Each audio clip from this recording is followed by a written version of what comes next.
अस्सलाम वालेकुम व्यूअर्स, कैसे हैं आप सब। उम्मीद करती हूँ सब ठीक ठाक होंगे, खैरियत से होंगे। मैं हूँ Hina Khan, welcome back to my channel. आज हम अपने किचन में बनाएंगे मौसम के हिसाब से बहुत ही ज़बरदस्त और बहुत ही लजीज पराठे, और बेसन के पराठे कहलाते हैं ये, बेसनी पराठे और चटनी टमाटर की। तो ये रेसिपी बहुत ही ज़बरदस्त है, इसको घर में ज़रूर ट्राई करें। कमेंट सेक्शन में मुझे अपना फीडबैक ज़रूर दें। चलें रेसिपी की तरफ चलते हैं। सबसे पहले 1 पाव के करीब मैंने टमाटर ले लिए, इसको रफली चॉप कर लिया था और इसको मैं जो है ब्लेंडर में डालूँगी।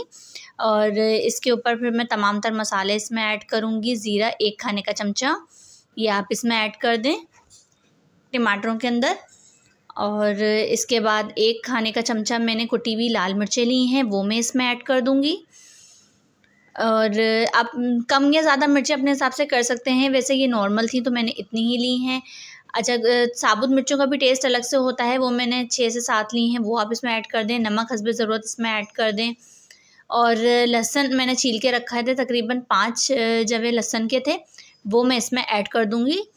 और इसके अंदर आधा कप पानी शामिल करके इसको मैं ब्लेंड कर दूँगी और अच्छे तरीके से इसको पीस लूँगी, ताकि ये बिल्कुल जो है वो बारीक हो जाए। और जब ये कुक होगी तो ये बहुत ही मज़े की लगेगी। ठीक है, तो ये देखिए मैंने इसको ब्लेंड कर लिया था। अब चटनी तैयार है हमारी। अब इसको कुकिंग की तरफ हम लोग लेकर आएंगे। तो इस तरीके से देखें, इतना ही आपको बारीक पीसना है, बहुत ज़्यादा भी नहीं करना। अब इसको कुकिंग की तरफ लेके चलते हैं। प्याज मैंने एक अदद प्याज ले ली थी, उसको बारीक मैंने कट कर लिया था। और हाफ़ कप ऑयल मैंने गरम कर लिया था। इसके अंदर जो हम ब्लेंड की हुई चटनी थी वो मैंने इसमें ऐड कर दी है। बस अब इसको कुछ भी नहीं करना। अब इसका पानी खुश्क होगा, इसको ढक के रख दें अच्छी तरीके से। अब पराठे की रेसिपी की तरफ आते हैं। सबसे पहले आप तकरीबन आधा किलो आटा ले लें, आधा किलो जो वाइट आटा होता है वो ले लें। और इसके अंदर मैंने 1 पाव के करीब बेसन डाला है। ठीक है, बेसन ले लें आप, कम या ज़्यादा कर सकते हैं, वैसे 1 पाव बेसन इतना अंदाज़ा ठीक था। 1 चमचा मैंने हल्दी ऐड करी है इस आटे में, और हस्बे ज़रूरत नमक ऐड करने के बाद इसके अंदर मैं ऑयल शामिल करूँगी। 2 से 3 खाने के चमचे ऑयल इसमें शामिल करिएगा और इसको तमाम तर चीज़ों को अच्छी तरीके से मिक्स कर लिएगा। नमक की गुठलियाँ ना हों, बेसन की गुठलियाँ वगैरह हो जाती हैं, वो इसके अंदर अच्छी तरीके से मिक्स हो जाएँ। अच्छी तरीके से ना आटे को पहले अच्छी तरीके से आपने मिक्स करना है। स्टेप बाय स्टेप रेसिपी को फॉलो कीजिएगा, ताकि फिर कोई मसला ना हो, वहाँ आपको भी अच्छे तरीके से रेसिपी समझ में आ जाए। तो अच्छे तरीके से इसको नमक और हल्दी वगैरह जितनी बेसन की जो गुठलियाँ हैं वो भी आप इसके अंदर तोड़ के अच्छे तरीके मिक्स करके इसको आटे को आपने थोड़ा टाइट करके गूंदना है। आटे को अच्छी तरीके से मिक्स कर लें। अब पानी को लेके, थोड़ा थोड़ा पानी लेके, और मैं इसको अच्छे तरीके से ना बाइंड कर दूँगी आटे को अच्छे तरीके से। बाकी थोड़ा सा बस हार्ड गूंदता है इसका आटा, बाकी जैसे आप गूंदते हैं ना नॉर्मल आटा, वैसे ही आटा गूंदेगा और वैसे ही इसके पराठे बनेंगे। और थोड़ा सा पानी लेके अब आप इसको गूंद लें मज़ीद, और इसको डिश आउट कर दें। अलग डिश में निकाल के इसको साइड में रख दें, थोड़ा सा रेस्ट दे दें और इसको अलग रख दें बिल्कुल साइड में। चलें अब चटनी की तरफ आ जाते हैं, देख लेते हैं इसका क्या हाल है। इसके अंदर पानी अभी भी मुझे लग रहा है कि मज़ीद है। अब इसके अंदर थोड़ा पानी बचा है, तो मैं इसके अंदर मज़ीद चीज़ें ऐड कर दूँगी। हरी मिर्चें इसके अंदर जाएंगी, बस 4 से 5 आप हरी मिर्चें ले लें, क्योंकि इसका फ्लेवर बहुत ही अच्छा लगता है। तो ये मैं ले लूँगी और ये मैं इसमें ऐड कर दूँगी, मिक्स कर दूँगी और इसको दोबारा कवर करके रख दूँगी। बस अब मज़ीद हमने पानी ही इसका खुश्क करना है। तो पराठे की तरफ दोबारा आ जाते हैं। अब हम पराठा का पेड़ा बनाएंगे। सबसे पहले स्क्वायर शेप में हम पराठे लेंगे।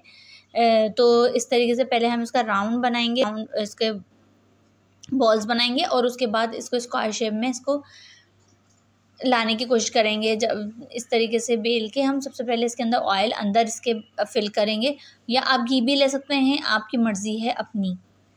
ठीक है, तो इसको स्क्वायर शेप में मैं इस तरीके से फ़ोल्ड करूँगी, ताकि ये बेलने के बाद और पकने के बाद स्क्वायर शेप में ही रहे।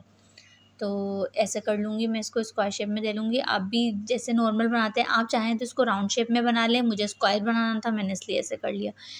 चलें अब चटनी की तरफ आ जाते हैं। भाई ये तो अब बुनाई पे आ चुकी है, मेरे ख़्याल से तो इसका कच्चापन निकल चुका है बिल्कुल। टमाटर ने भी अपना कच्चापन छोड़ दिया है, और मिर्चों का भी कलर चेंज हो चुका है, और ऑयल भी टमाटर की चटनी ने छोड़ दिया है। तो ये मज़ीद अब इसको कुक करने की ज़रूरत नहीं है, ये रेडी है। अब बस हमने पराठा रेडी करना है। तो इसको हमने रेस्ट दे दिया था ना, तो अब हम इसकी मज़ीद तैयारी की तरफ आते हैं। और इसको अब हम बेल लेंगे और नॉर्मल जैसे पराठा बनता है घी वगैरह लगा के, चाहे तो आप ऑयल यूज़ करते हैं तो आपकी मर्ज़ी है, ऑयल यूज़ करें। और इसको मैं अच्छी तरीके से जैसे बेल के ना, कहीं से मोटा पतला ना हो, और बहुत ही एहतियात से, अगर आप इसका आटा पतला गूँदेंगे ना तो फिर ये टूटने लग जाएंगे। तो इसलिए आपने एहतियात ये करनी है कि इसका आटा पतला ना हो, और अगर आटा आप टाइट इसका गूँदें तो ये हार्ड, ये वैसे बिल्कुल खस्ता रहेगा हार्ड आटा गूँदेंगे। बस जी, तो अब चटनी के साथ इसको सर्व करें, फैमिली के साथ इसको एंजॉय करें। मौसम भी आजकल ऐसा है कि पराठे वगैरह खाने का दिल चाहता है, तो इसलिए अगर आप लोगों को मेरी वीडियोस अच्छी लगती हैं तो लाइक किया करें, शेयर करा करें और सब्सक्राइब करें मेरे चैनल को। तो नेक्स्ट वीडियो तक के लिए इजाज़त दीजिए। अपना बहुत सारा ख़्याल रखें, मुझे दुआओं में याद रखिएगा। अल्लाह हाफ़िज़।